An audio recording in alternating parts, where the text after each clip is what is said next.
racist. This is not acceptable, and we are here to reject it. Crowds at the Capitol waiting to have their voices heard. How the debate over sanctuary cities has lawmakers working overtime. Hundreds of people signed up to speak at a public hearing at the Capitol today, and many are still waiting to have their say. It all comes as state senators begin talking about Senate Bill 4. That bill requires local jail authorities like the Travis County Sheriff's Office to cooperate with ICE. It explicitly prohibits local agencies from taking any steps to prevent their officers from making immigration inquiries. The bill would take away state grant funding for not complying. KXAN's Phil Prazen is live in the Senate chambers with the very latest on this hearing. Phil? Well, Shannon, I'm in the Texas Gallery. Right behind me on the Senate floor, one of the most powerful committees in the state, the Senate State Affairs Committee, is hearing Senate Bill 4. And they had it in this room because they expected a lot of people to show up. And if you take a look behind me, a lot of people did show up. They began here at 8:30 in the morning to take public testimony. And Senate staffers tell me they could go as late as 10 o'clock tonight and in the morning. Opponents of this bill say this is exactly their plan. That's before you're going up. Knowing they can't stop it with votes. No against attacks on undocumented immigrants. People against Senate Bill 4 tried to stop it with their voice, chanting on the south steps of the Capitol. We will be removed.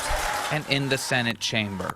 Republican lawmakers moved to clear the bill past its first hurdle.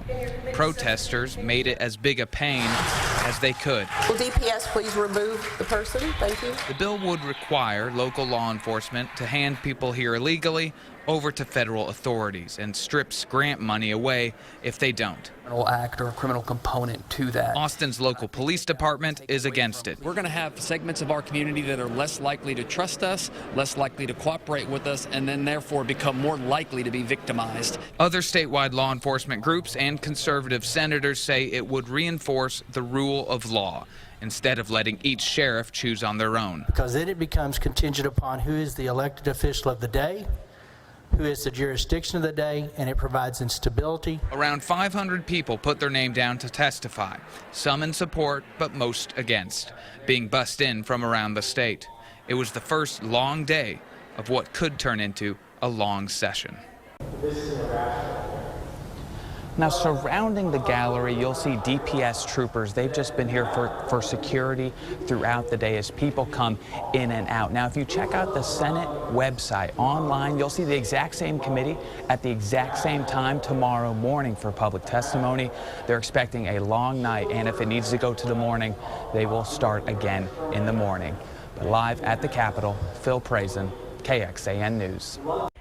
All right, if the bill passes the Senate, it would then head to the House where the public may not be allowed to testify. Senate rules require public hearings on every bill before senators can vote on it, but committees can decide how long they are allowed to speak.